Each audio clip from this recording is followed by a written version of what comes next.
Merhabalar. Nasılsınız arkadaşlar? Hi there. How are you guys? Merhabalar.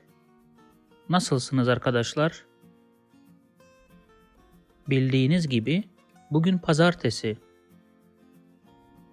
As you know, today is Monday. Bildiğiniz gibi bugün pazartesi. Yine koşturdum gün boyunca. I rushed again throughout the day. Yine koşturdum gün boyunca.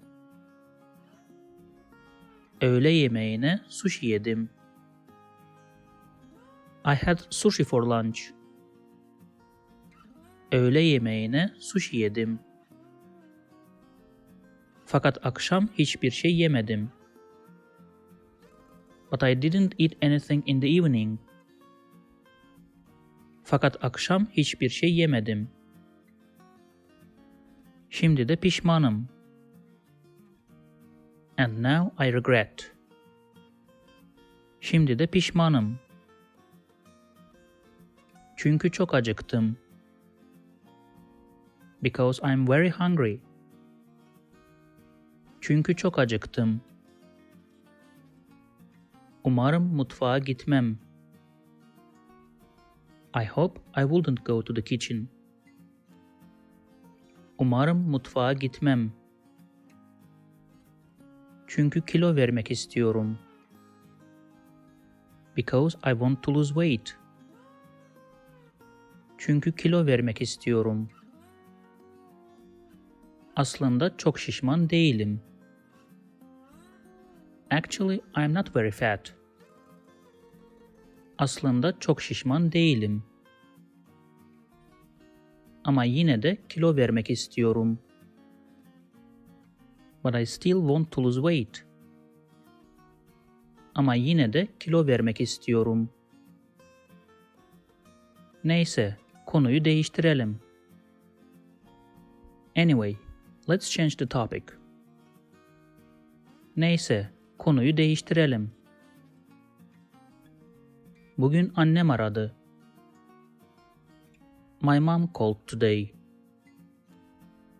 Bugün annem aradı. Neredeyse 1 saat konuştuk. We talked for almost 1 hour. Neredeyse 1 saat konuştuk. Annem konuşmayı sever. Ama ben sevmem. My mom likes to talk, but I don't. Annem konuşmayı sever. Ama ben sevmem. Ne mi konuştuk? What did we talk about? Ne mi konuştuk? Her şey. Siyaset bile konuştuk. Everything. We even talked about politics.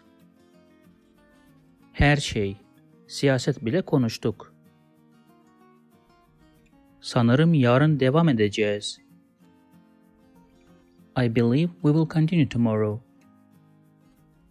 Sanırım yarın devam edeceğiz. Bu arada internet bağlantım çok zayıf. By the way, my internet connection is very weak. Bu arada internet bağlantım çok zayıf. Umarım yarın daha iyi olur. I hope it will be better tomorrow. Umarım yarın daha iyi olur. If you like this video, please subscribe to my channel below for more videos on Turkish grammar, vocabulary and pronunciation. Also, if you think this video can benefit somebody else, please share it with them. Last, if you have any comment or request, please provide your feedback in the comment section below and I'll do my best to respond as soon as possible.